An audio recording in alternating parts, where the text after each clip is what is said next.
How's it going, people? Welcome back to the channel and welcome back to Full Time Reaction. I'm smiling, and at times in that game I didn't think I'd be sitting here smiling. It felt like it was going to be one of those days, especially in that first half, and especially when we went 1-0 down, to be honest. The manner in the way we went 1-0 down, makers of our own downfall there. Probably makers of our own downfall with every goal we've conceded so far this season. But it wasn't to be. We turned it around. It wasn't our downfall, and we picked up the 3 points. 2 goals late in the day. Happy days. You know, at the end of the day, you're not going to win every game comfortably. Throughout a Premier League season, you're going to need a handful of these types of wins, if not more.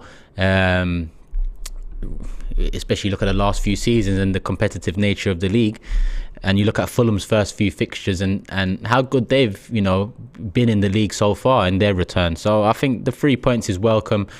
The manner of the 3 points, I'll say, is welcome as well. In hindsight, it's easy to say considering we picked up the 3 points, but like I said, these ones can tell us a lot about the mentality of the players out there. Gabriel in particular, terrible mistake. I don't even know whether mistake is the right word for it. I don't think it is the right word for it. I think it was just a moment of madness, but he made up for it with his goal. Now, do I want him to forget about that mistake? No, because the less of those mistakes, the better. Especially for defenders, you know, you start making those types of mistakes, you build a little reputation for yourself. You start becoming a target for opposition sides. So hopefully Gabriel can, you know, go into that dressing room, look himself in the mirror, know that he won the match for us, but know that he also put us a bit in it. But I don't want to dwell on that because it is a positive result. It is a positive end to Arsenal's weekend. It's not an end to the Premier League's weekend, but it's an end to our weekend before Aston Villa game coming this Wednesday. And we return back to the top of the league. 4 games played, 4 wins. Off the top of my head, is it 11 goals scored and 3 goals conceded, I believe? So happy days. Let me look at what the comments are saying and see what you guys think. Someone here said, failed to see the impact from Kieran Tierney. I'll probably agree there. You know, Zinchenko has really hit the ground running at Arsenal Football Club and playing the system that Arteta wants to play. And in the first 2-3 games of the season, you could really see what Zinchenko adds and what he brings from that position. Now, people have to understand Kieran Tierney is a completely different, not only completely different left back, but completely different player. And both players can exist. It's just that the way we play will be affected by the player we choose to play with. Kieran Tierney doesn't offer what Zinchenko offers, and Zinchenko doesn't offer what Kieran Tierney offers. One thing I will say about Kieran Tierney today is I think it's a lack of match fitness. He didn't look as sharp as we've seen him previously, and he is just coming back into the side. That was his first, he didn't complete the game, but that was his first start and near enough completion of a game since, is it before the international break when we played Crystal Palace and lost that Monday night? I can't remember off the top of my head, but it's the first time he's been back in there in a little while. So I'm going to be lenient, and I'm a big fan of Kieran Tierney, and yeah, like I said, they can both exist. They're both quality left backs. They both offer something completely different. But in this modern day football, you have to have differences in playing staff and personnel and whatnot. Ash here says Odegaard and Saliba sensational. Good comeback by the team. We badly missed Zinchenko's technical ability against smaller teams. Dominated the game overall. A lot about Zinchenko here. Let me put a question to you guys in the chat. Do you think if we had Zinchenko today, the game wouldn't have been as difficult as it turned out to be? Because it's hard for me to really say. Fulham have proved to be a decent side so far this season. They're a difficult side to deal with. Defensively, they've done well. Offensively, you know what Mitrovic can hold. Ali here says, Turkish, my bro. That was a big one. Not going to lie, when they scored, I thought, here we go. I think we all did. But this team showed they can come back from behind also. First real test, but we need a centre mid, man. The level drop was too much. You know what, I'm going to be honest. I think our first real test was Crystal Palace away to start the season. And I know after winning that, a lot of people just push it to the side and dismiss it like it was nothing. But it was something. I think away to Crystal Palace at any point of the season, to win the game in the fashion we won it in, which was pretty comfortable, I think it deserves credit. To start a season away to Palace on a Friday night after seeing what happened to us last season, having started the season away to Brentford, a newly promoted side, I think our first real test was that Palace game. We passed that test. But in terms of a test of this sort, where a team has set up to stifle you and that team goes 1-0 up in the second half. It's not 1-0 up in the first half where we got the majority of the game to kind of maneuver our way back into the game. It was 1-0 down in the second half where time is running out and shit has just got to be done. You don't have Mikel out. You don't have a half-time team talk where Mikel can either rip into you or give you his thoughts on it. The players had to turn it around. Mikel was very active on the side and we turned it around. So this is definitely a test. I'd say our second big test of the season. With our third big test coming in a week on Sunday against Man United away from home. I want to see how we face up against a fellow Big Six side, and not only a fellow Big Six side, but a Big Six side away from home, because our performances and results away to the Big Six sides really have to start changing for us to really, you know, believe that the hope and belief we have in top four now can turn into something else in seasons to come. Ryan in the building as well. Turkish, my bro. I'm a happy gooner tonight, heading into Notting Hill Carnival. Great 3 points. Second real test after Palace today, but Gabriel redeemed himself big time tonight. As on another day, he cost us 3 points. Like I said with Gabriel, I still want him to look at himself and eliminate those mistakes, eliminate those moments of madness, because I don't want him to build a reputation for himself where opposition target him. But at the same time, he won it for us. And last season, I believe he was the highest scoring defender in the league. I think he had 5. Maybe I'm wrong. I'm close to being right if I am wrong. But this season, he started with a goal in his first 4 games and made up for a massive mistake. Ali says, I meant coming back from behind. Love, bro. Oh, you're just clarifying what you meant in your earlier super chat. We have got a lot of video reactions that have come in, so Jason sends in a super chat. Before we get into the video reactions, let me get the super chat in. Jason says, removing Thomas and Zinchenko removing Thomas and Zinny do make a difference. They're both really good at moving the ball forward and setting others up. Completely agree. But yeah, let's get into some video reactions because we've got a fair few people. Let's see what you guys have been sending in across the world. Good evening, AFTV. It's me, Ryan, from South London.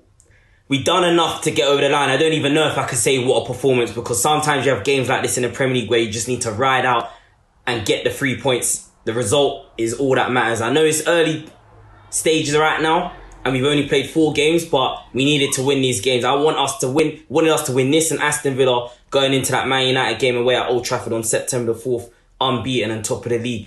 But I've got to call this out. A lot of gooners won't like me saying this. Gabriel redeemed himself today because I was effing and blinding at times with some of his performances. He needs to cut these mistakes out of his game. It's like he always wants to get involved, a bit like Ramsdale at times. But I'm glad he redeemed himself and he got the winner. Odegaard was excellent today. Mr. Ozil-esque at times, man. But we need to kick on and win the next game next Wednesday against Aston Villa. But credit to Fulham, Mitrovic did his thing and he bullied us at times in the first half, but we got over the line. Gabriel got that goal back, gave us the momentum, ended up taking the lead there. So, I mean, last season, this is a sort of game where we would be dropping points, possibly even have lost it, but that's the difference this season, I guess. But we still need to work on that, finishing those chances we lacked there a little bit today. We could have scored a few more goals, could have really been punished, but came out on top. So happy with that. And yeah, man, let's keep going, keep that momentum going. Come on, you Gunners. Big up AFTV. Hope everyone's doing well. 4:30 a.m. over here in Australia. Time for me to go to bed, guys. Big up AFTV and all the Arsenal fans. Another convincing win, great team performance. You see the team character, the clear game plan, and of course, Martin Odegaard, the player of the match. Listen, what a performance by him, the best Arsenal performance so far.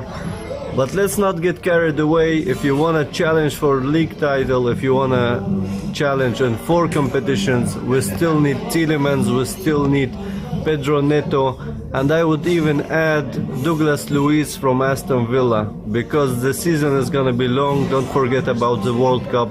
So it's not taking things for granted. Of course, we are all happy with the signings that we made this summer, but we still need more. So let's hope for the best. Big up you Gunners. Yeah! Gibra did it, man. Gunners for life. Yes, Gunners for life. top of the Premier League, man. Yes.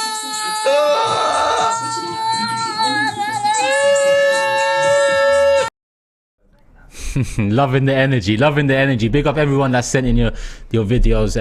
There's a few there so far. We're gonna get through a few more. I see Russian Guna there. Big up my guy out there. 4:30 a.m. He's always sending them in after the matches. Big up you, man. I don't know how you do it every week, but it shows love and commitment. And big up Ryan as well. Ryan, I see you there with a Sanucci chain. You grabbed one, yeah? Come on, big up you. I see the Arsenal pendant there. Big up Sanucci, who have sponsored our watch along and starting 11 earlier today. If you need anything from them, go over to that video, link in the description, and you can sort yourself out. Big up Ryan, he's got the Arsenal pendant over there. Hope you're good though, my guy. And yeah, Russian Guna mentioned the need for acquisitions. How serious do you take that need moving into this season, Shirai? Do you think it could be make or break for top 4 if we fail to get anyone else over the line? Yeah, it could be. It could be. I mean, look, we've had 2 unexpected injuries coming into this game, and this is the beginning of the season, and we're 1 game a week. You know, when you start talking about all these cup competitions coming in, games every 2 or 3 days, highly competitive games, the World Cup, it's quite clear that when we're looking at bringing people in on the wings, he's not necessarily trusting Smith Rowe and Vieira right now for substitutions in that sense. Today, right? it kind of told me that. Yeah, and you've got Martinelli and Saka who are being run into the ground. I think he does want someone who's a bit more of a natural wide man, as opposed to a central sort of creator that they push out wide. So I think he's definitely going to prioritise that. But also, I really do. I'll be mortified if we don't strengthen in the middle of the park in midfield. I mean, we've been calling out for strength and depth there for so long. I think we need those 2 signings now. I know a lot of people are saying that it might be 1, but I do think we need the 2. Yeah, I tend to agree. I'd love nothing more than having 2 more players over the line. Russian Guna added Douglas Luiz and said 3, but I think that's pushing it a bit. VJ says, when I said I had a bad feeling, I wasn't completely wrong. I'll still have the jitters every game. Comfortable is not a word that sits well with us. It doesn't, because of what we've gone through over the past 2, 3, 10, 11 years. But that team looked like, bro, they looked like they believed they were going to win that game throughout. They stuck to their philosophy, but they weren't so rigid that they didn't change what they were doing. In the first half, you could see that they were literally trying to walk it into the net. And I think Mikel at half-time would have probably just laid into them and said, why are you not shooting? The minute we come out again, you see Odegaard taking a shot from outside the box, forcing a save. He then takes another shot, creates the luck for the goal to go in. And that completely changes the tide of the game, you know. So credit to them for that shift in stance. But they really did look like they believed they were going to win throughout. And it was... and for a lot of that game, we was failing to create chances until something just happened, and I can't even link it to a substitution, because Eddie came on and it was still roughly the same sort of a game. We was frustrated until all of a sudden chances started coming in left, right and centre. Was that Mikel sticking to his guns, and like you just said, you know, the players out there look confident they was going to get the win. We was all hoping for a sub or 2 at some points, moving in closer to the 80th minute. Mikel stuck to his guns. Do you think he was confident with the win as well? Yeah, I think he was. And look, I know we might say that we struggled to create chances in the first half, but we had that rather fortunate one where Saka had the one-on-one. But there was also one where I think Xhaka pulls it back to Jesus, and you think Jesus is going to put his foot through it, but he doesn't necessarily do it.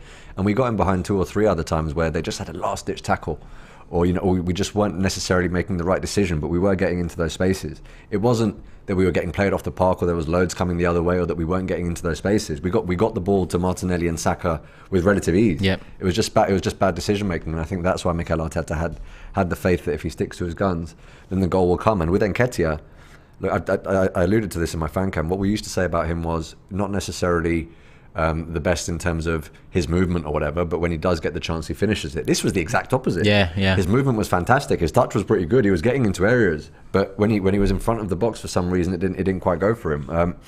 But for strikers, I mean, I guess the problem would be if you weren't even getting the chances right. He is getting there, and we know he can finish. So hopefully we don't have to see a performance like that again. But we don't need to dwell on it, because we won the game. Exactly. We left with the 3 points, and it is what it is. Exactly. Couple super chats in. Roland says, we finally got tested today. In the past, we definitely would have lost our heads and capitulated. A well-deserved win. Touch of Awesome saying, don't sleep on Ramsdale. Correct. Remember, he saved us a few times today. Particularly that one at the end where he got 2 very strong hands on it and parried it out, and it didn't land at a Fulham foot, which was, credit to him, man, because we all said that we had an eye on Ramsdale.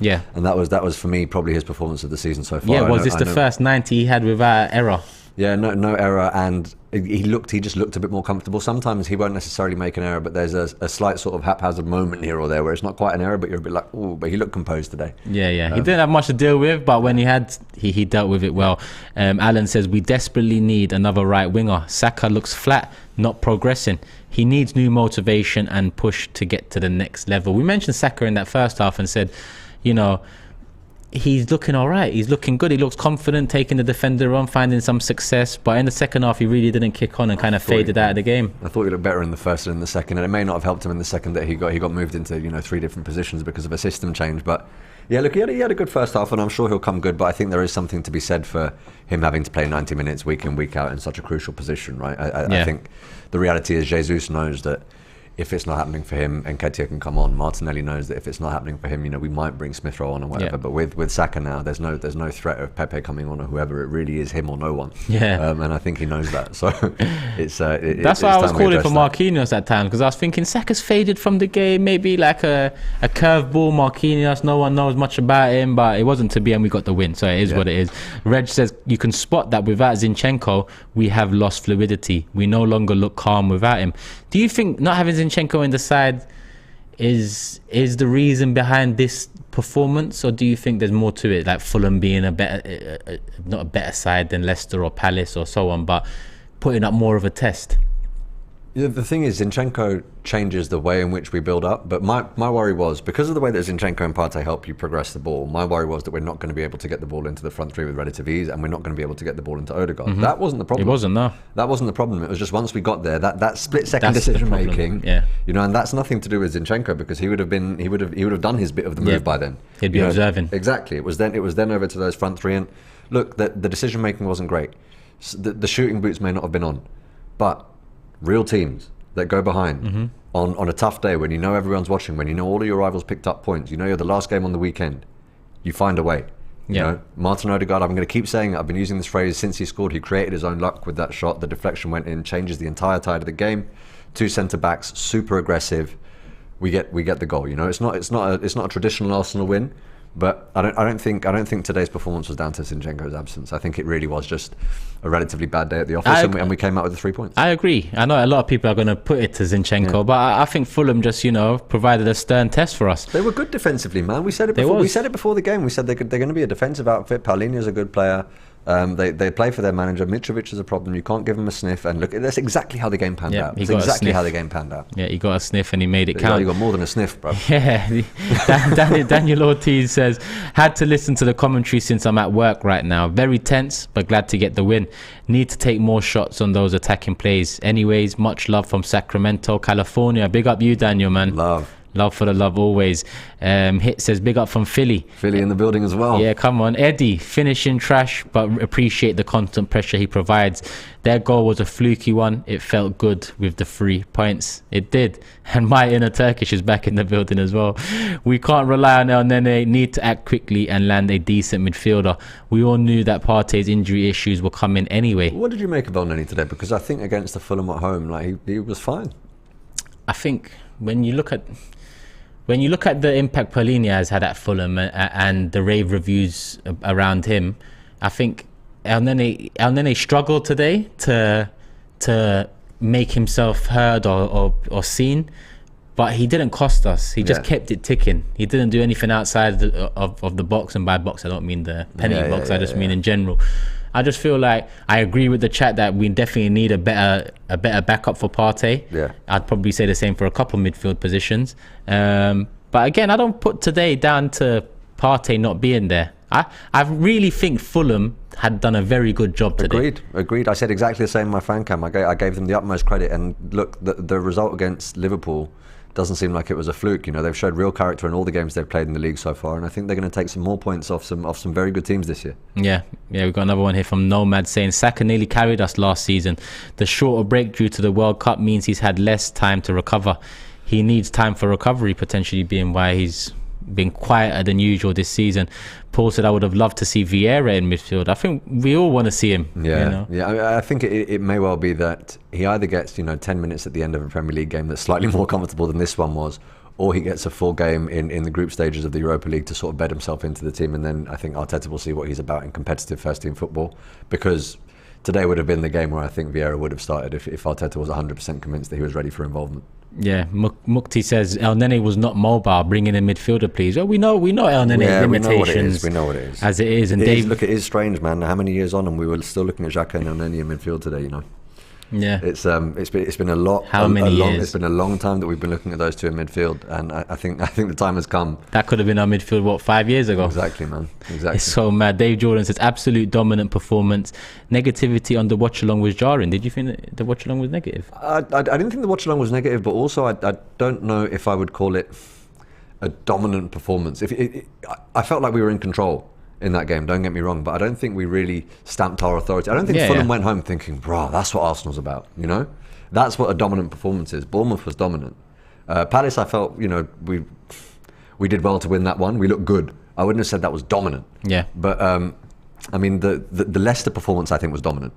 You know, that for me was a dominant performance. Yeah, but some people just have rainbows coming out of their arse, so they think they... And Dave Jordan's one of them. Shame to see, he said, back the boys, Nketiah was class. He wasn't class. Played better than Jesus. He added more than Jesus for sure, but class, dominant, a 2-1 win against Fulham at home, coming back from behind in the last 15 minutes. I wouldn't put class and dominant in a sentence to describe that. But yeah. I think if Eddie had put one of those chances away, then we could have probably described it as a class performance. Of course, because his movement was fantastic. Yeah. If you're bringing on a striker to score a goal when you're behind and he gets gilt-edged chances and doesn't put them away, I don't know if class is the right word.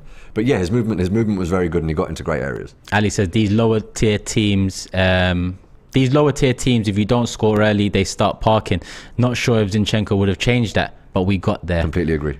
Hang on. And others were praying we flop. Others are always praying Arsenal flop, but it is what it is. This season, we keep it moving. That's it. Keep it moving in silence, hopefully. Twitter, move in silence, please. Let's get some more clips in. Hey AFTV, this is Dave from Malaysia. It's 2:30 a.m. over here and I'm absolutely delighted. We are top of the league for the next 24 hours at least. I mean, what a brilliant performance that was. Absolutely commanding from the get-go, just like we did against Crystal Palace away. I think the only difference here is that we scored the 2 goals really quickly. And I have to give credit to Martin Odegaard. I think he has been slightly under scrutiny for the past 2 games, where he wasn't having his best games, but yet you could see his effort and he's running around all over the pitch, pressing the opposition team. And today he rewarded us with 2 brilliant goals. I mean, credit to him for that. And special mention to, of course, William Saliba, the one where the fans were singing for throughout the match. I mean, such a confidence booster, I'm sure, for him, you know, after getting the own goal last week, to get only his second senior goal, if I'm not mistaken. What a fantastic finish that was. And you could see how much it meant to him as well, you know. So all over a brilliant performance, a wonderful, wonderful day. And let's keep this up for the next game against Fulham away. We move. Hey everyone, Chris from Miami. That's the type of Arsenal victory that we need to be seeing more often from this Arsenal team. When it doesn't look like we're playing well, we need to find a way to get that result and get points on the board, even when we're not playing well. In this game, we were able to get a last-minute goal through Gabriel, just fumbling, and it wasn't off of fancy play, positional play, Arteta ball. It was just off a corner kick, and we managed to find a way to get the victory. And we need to be able to do that more often to get top 4 and to contend for the title, which it looks like we might do this year. Shout out to Martin Odegaard, my man of the match. On to the next one. Big up AFTV. What's up, guys? Javi from the US here. Listen, I'm so happy that Gabriel was able to redeem his mistake. But I hope that this also, can have the fan base respect Ben White a little bit, who gets a lot of stick. And I think the only reason he gets stick is because, he's a skinny guy with a butterfly tattoo, and Gabriel is this big, strong, physical presence. But the reality is that Gabriel has a lot of mistakes in him. And whether it's on the ball or passing, sometimes he's a bit rash, and he can be a bit what you saw today, really, which is hard to describe without being insulting. But listen, the important thing is that we kept on going, we kept on pushing, we got the results. Odegaard was on a different level today, and again, this is proof that despite the fact that we can be very good, sometimes being able to go to your bench and bringing on a little extra bit of quality is what makes a difference. So Aston Villa on Wednesday, and the transfer window I think closes in a couple days. I want 3 points and at least 1, but ideally 2 signings. So let's keep pushing. Thank you, Harv, and all the other contributors that have sent in your videos so far. I'm with Laurie. What are you saying, Laurie? I'm good, man. How are you? Yeah, you got a nice new Jamaican-inspired Arsenal shirt on. I'm ripping the shirt, bro. When are they doing the Turkish version? I always rip the culture, They need the Turkish version. That's what they need. And then I might bring out merchandise again. It's very clever marketing by Arsenal, I've got to say it, man. And you know what? I know we're digressing slightly, but I went to the gym this morning, put this shirt on. As soon as I put the shirt on when I'm leaving the gym, you're lifting more. Man will say, yo, where you get the shirt? Where you get the shirt? I went to the Tesco's near where I live in Enfield. Same thing, about 6 people approached me. Where you get the shirt? Where you get the shirt? So, hey, man, it is what it is. But hey. DH Gate, big up DH Gate. Nah, big up Alan. He says, I didn't know Xhaka has that creative forward stroll inside to him. All those years as a DM, has he been misused? Arteta's rejuvenated him. It would appear so, wouldn't it? Yeah. I mean, what do you think, man? Because you've been a big naysayer of Xhaka over the years. You see, what it is, yeah, my thing is, if he was so... people, listen to what I'm saying fully before you reply midway through my comment and then say, stop it. Okay, if a player is so good in a certain position, he wouldn't be moved at the age of 29. Yeah, that's first and foremost. Yeah, maybe that. No, maybe because the player has a certain amount of dexterity, and you know, I mean, he's able to play in different positions. He's that good that the manager thinks I can play him in another role and still be successful. Cool. That might be the side I'm looking at as like he wasn't good enough in that position, and at 29 he's been moved. In this new role, what he does is he offers something. At least for me, he didn't offer anything in the 6 role or the double pivot. He didn't offer anything. In this new role, he offers something, and that's another body in the box, in and around the box, another Respectfully, presence. I would disagree with that. I know you would. I was with you last year as well. I remember you used to back him. No, because I could see things that I'm not saying that my vision of football is superior to everybody else, but I could honestly see some of the benefits that he brings to the team. And that remains the case to this day. Well, you and a few others, I guess, because a couple of the managers, well, not all of the managers have stuck by him. But all in all, I just think in this new position for him, he offers us something. Yeah. Whereas for years, I'd seen him offer us nothing. And if anything, he was offering us red cards and you know, gifts to the opposition. At least now he's offering us something that can help.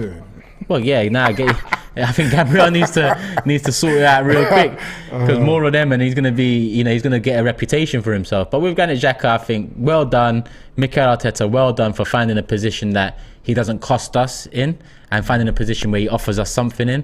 But at the same time, there's moments even today where he got at the end of things in the box, or he got into good positions where a better, more mobile number 8 would have produced better. So I still think we can upgrade on him, but we're seeing a better Xhaka now than we've ever done at Arsenal.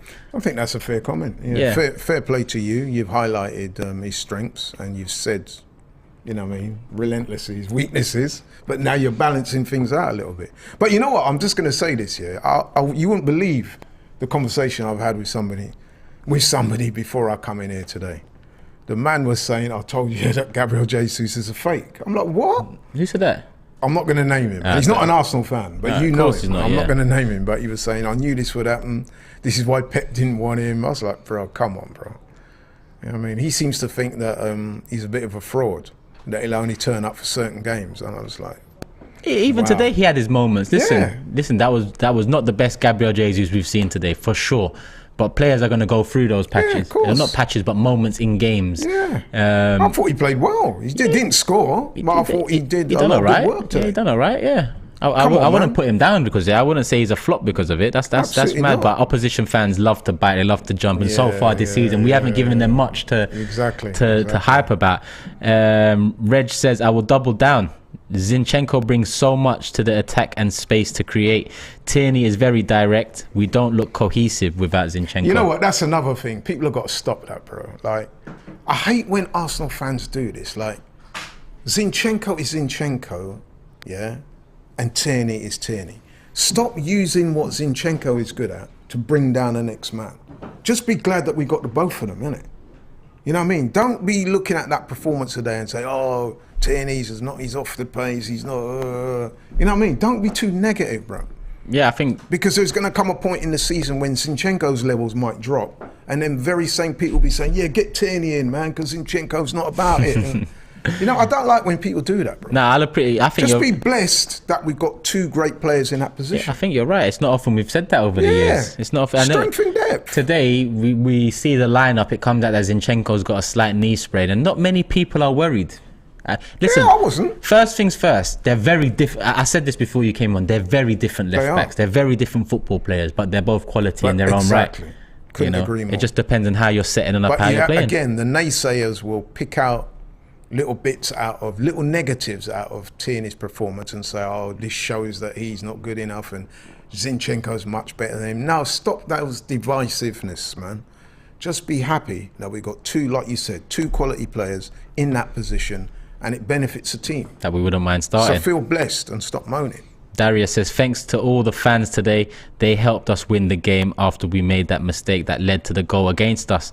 They stood by the players. Similar happened when Saliba scored that own goal a couple of weeks ago. The fans really got behind him. Fans again today stood up, and after that mistake from Gabriel, rallied round, and we got the W again. We got 3 points. Obviously, listen, I'm a big fan of Gabriel, and I'm not going to diss him or anything like that, especially after what I just said about fans having a go at Tierney. But I have to be also honest and say that I think Mitrovic got in his head a little bit today. What I took from that goal that Mitrovic scored was that Gabriel seemed a little rattled, seemed a little shook by Mitrovic the whole game, and that led to that mistake. And Mitrovic dispossessed him and put him away. You think, why didn't you just clear your lines? Yeah, anything other than what he done, literally. Yeah, he's almost like he was trying to show Mitrovic that I can beat you in this particular tussle, and you ended up losing the ball when really, if you was proper on it, as soon as you seen close down the space like that, you either pass it or rose it. Yeah. Simple. You don't get caught into minds like that. That was ridiculous. But you know what? Fair play to the man. He's a big man, and he showed he let his nuts hang, as we say, and went up the other end and scored the winner. So it don't get no better than that if you're Gabriel, really. 100% make up for your mistake within the 90. KD, hope you're well, my guy. He says 2 things noticed today. 1, we have multiple goal scorers, which is great. And number 2, Martinelli needs to cross better. You know what? I'm glad you mentioned that. Moment he did, we scored, he said. Yeah. Because that is something, I've said this to you. It's not that I'm saying that. I've said this to you in the past. I said there needs to be an end product sometimes. Full of running, full of energy, full of vitality, great young kid, lovely attitude, tends to overplay. You get the ball, you beat that man. You don't need to beat the second man. You don't need to cut back and beat him again. You look up, you see someone's made the run, put it in the box. Even if they haven't made the run, put it in the box. And then if it goes awry, then the manager will be saying to the likes of Jesus, Eddie, whoever else, why are you not on the end? He's done his job as a winger. He's put the ball in there. Why are you not in there? Yeah. I don't like to see players beat 1 man, 2 man, check back, look up, try and beat, and then get dispossessed. It's a waste. Nicolas Pepe. That's what that reminds me of. No, but you know what I'm saying? No, I get you. I get you too much. To be fair, Saka was guilty of that too as well. Yeah. We were overplaying, and it's frustrating at times. Reg says, I agree. Just mentioning what looks better. We have a great team, touching on that Tierney and Zinchenko debate. Paul here says, Gabriel needs to learn from this mistake. Centre-backs make 1 or 2 mistakes a season. He is a top centre-back. He is. KT is a better defender than Zinchenko. Zinchenko is better ball player than KT, and that's great for Arsenal Football Club. Yep. Pretty much what Laurie's saying. I think it's important, right, not to get bogged down on the negatives. We weren't at our best today. We controlled the game in the first half. But Fulham, to be fair to them, they came with a game plan. They've got a good young manager who'd obviously, done their homework on certain players. They perfected the low block, and they dug in there, man. You've got to give your opponents credit sometimes, you know what I mean? And they made it difficult for us, even more difficult than I thought. I knew it would be a hard game. So shout out to Fulham, man. You know what I mean? They didn't come to lie down. This is the Premier League. There are no easy games in the Premier League unless you're playing Bournemouth. And so, you know what I mean? So, yeah, man, they came there today, they let their nuts hang, and you got to give them credit. Now, were we at our best? No, but then Fulham are a lot to do with that. I said exactly that. I don't think we wasn't poor today. No, we weren't poor. We weren't our best. Fulham just done very well. Exactly it. Yeah, I agree. And you're going to get days. Listen, man, when we won those first 3 games, it's all good, but we know that it's going to be stern tests ahead. There's another one coming up on Wednesday. You know what I mean? We got to negotiate these tests and prove ourselves. Yep. And today, we came from a goal down and we won the game. And that is what good teams do. Yeah. I'd like a 3-0 against Villa, not one of these tests before that Man United game. But listen, we all want 3-0s, but we're not all going to get 3-0. Of course not. That's the reality. We're not Man City, are we? Hunter says there are games these are the games we would have. These are the games we would have lost last year. The unity of confidence of the club will secure a top 4 spot. I watched the match on my laptop. Hopefully, I'm definitely seeing unity, and that's not just with the players and the manager. I'm seeing that from the crowd as well. And that vibe is acting as a catalyst for our performances, I think. I think you can see that. That's actually tangible. You can see that, you can feel that, and I think the players are feeding off that. And I think that's a great thing, which is why I'm saying to the fan base out there, don't get bogged down on the negatives of today. It happens, bro. Fulham are a decent side. You saw them take points off Liverpool. You know what I mean? Today showed that Liverpool result was no fluke, yeah? These man, you know what I mean, they come with a game plan and they got good, young, hungry players. Even if they're not the most talented, but they'll put the work in and make it difficult for you, you know? So, and that's what we saw today. No, I agree. And we gifted him a goal, let's be honest. All of the goals we conceded when it didn't this look like season. they were going to score, yeah. Let's be honest. For as good as they were playing, they didn't really look like they were going to score. But once we gifted them a goal, then you've increased that team's level of confidence and belief motivation, in themselves. All of absolutely. that, which makes it a harder task to come back, and we did it. Alan says Mikel trusts Martinelli to win games. He didn't sub him off in crucial moments.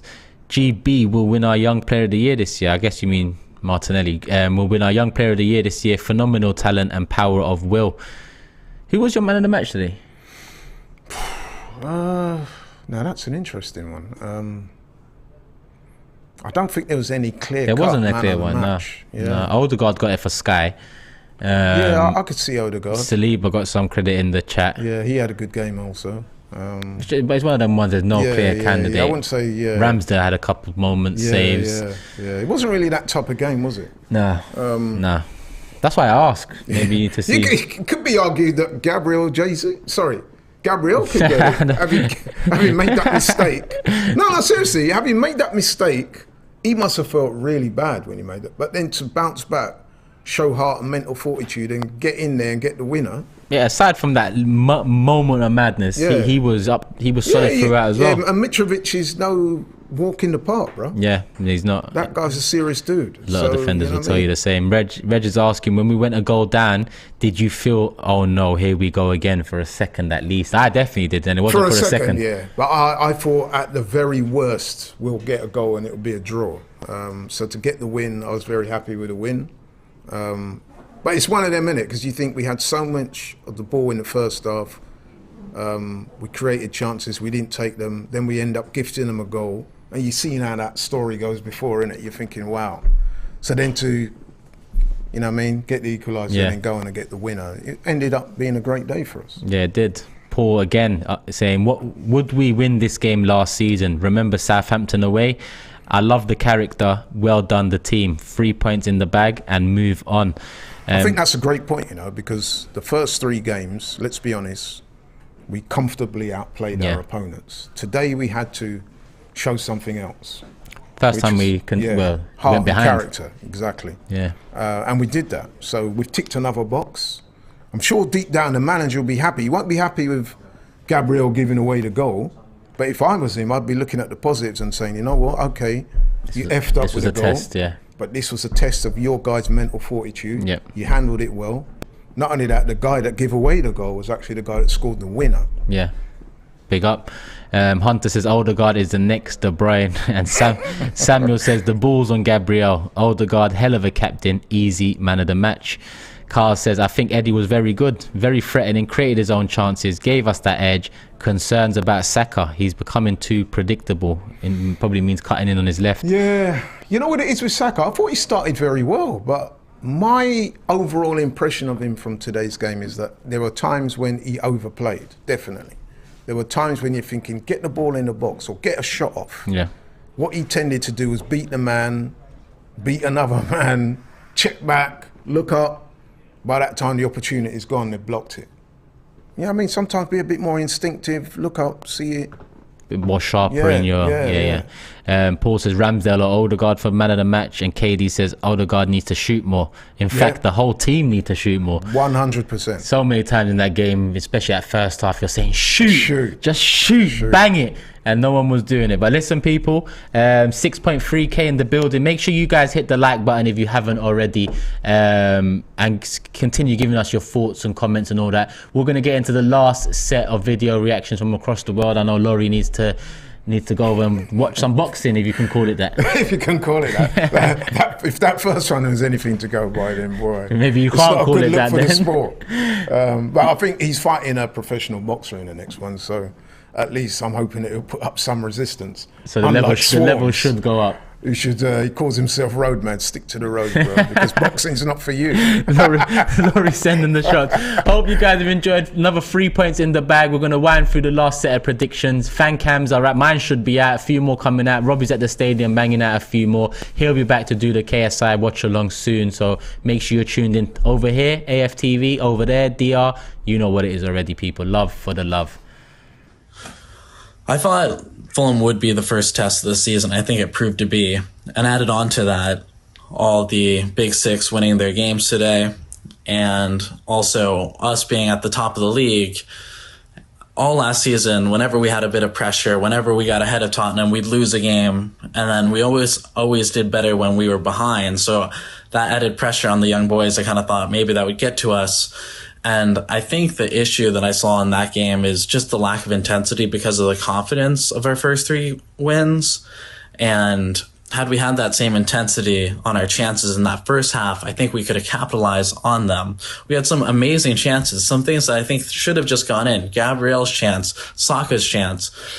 These things should just be put into the back of the net, but we weren't 1-0 down. And I think if we were 1-0 down, those could have been goals. So I think we need to up the intensity. We almost need to start our games with a 1-0 down mindset, and crush the rest of the season. That was nerve-wracking. Hey, yo, big up AFTV, man. What a game, bro. What a game. I enjoyed that game. I enjoyed watching it. Let me tell you, a year ago or 2 years ago, we lose that game easily. We lose that game, or we barely scrape by, and maybe come out with a tie. We just came back. We just won that game, Yeah, we didn't play our best today, but we're not going to play our best every week. It's just the way it is. I mean, you're talking about a team that Liverpool couldn't even beat, Liverpool tied them, and we just scrapped out a whole, a win against them, So, look, you're not going to play great every week, but it says something when you don't even play great and you still end up with the win. So that's all I care about. We scraped together. That was very entertaining to watch. Yeah, man, I feel like even just watching it on the TV, I felt the momentum, so it was definitely really good. I'm happy with the boys. I'm happy with the team. Let's keep moving. Come on, you Gunners. All the way from the United States, Delaware. Oh, man, I'm buzzing, man. Man, this is a great game. Great game. With a dose of resilience in our team. Oh my. That was a great game. I'll give it to Odegaard in that middle. He really created a lot of chances today. But I wish Eddie can finish his chances a little bit more, man. We gotta finish our chances, man. We don't need to make life difficult for ourselves. Up Gunners forever, man. Let's keep it going, man. Let's keep it going. Another 3 points in the back. Let's go.